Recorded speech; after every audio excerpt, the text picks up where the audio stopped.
Stuffing the pockets of government leaders, literally. The star witness in the county corruption trial testified that people would stuff money in his pockets while he was out in the community. In return, Frank Russo said he and Jimmy DeMora would provide jobs and contracts. News Channel 5's Paul Kiska listened in on today's testimony and joins us live outside the courtroom. Paul, the testimony today sounded as much like a movie as a story of county corruption.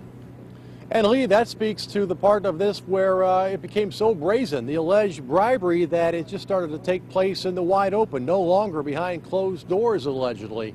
Now, today, Frank Russo testified that when he became county auditor in 1997, he took the oath of office and then started taking bribes almost immediately. Frank Russo, testifying against Jimmy DeMora, said today that for years he and DeMora were, quote, two of the people in town to get things done with. We were inseparable, very powerful. Russo testified that he sold public jobs, lowered property taxes for friends, and steered contracts for bribes. Russo said he hired people at DeMora's request for more funding to the auditor's department.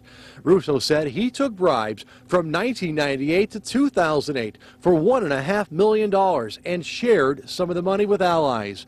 Russo also testified that during political fundraisers, people would line up to, quote, stick money in my pockets, a $20, $50, $100 bill. Someone gave me an envelope with $2,000 for a job. Defense attorneys then grilled Russo this afternoon, saying he's cooperating with prosecutors against DeMora to reduce his 22-year sentence and to protect family members from further prosecution.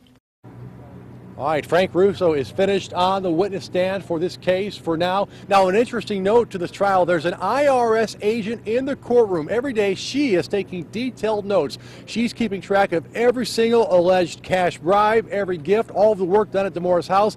At the end, she'll tally it up, and DeMora would have to pay taxes and all of that stuff, since he's also charged with tax evasion. Coming up at 6 o'clock here on News Channel 5, we'll talk about what Frank Russo said today, what was going through his mind the day the FBI raided his home. And of course, you can get detailed updates up to the minute at newsat5.com anytime. Live in Akron, Paul Kiska, News Channel 5.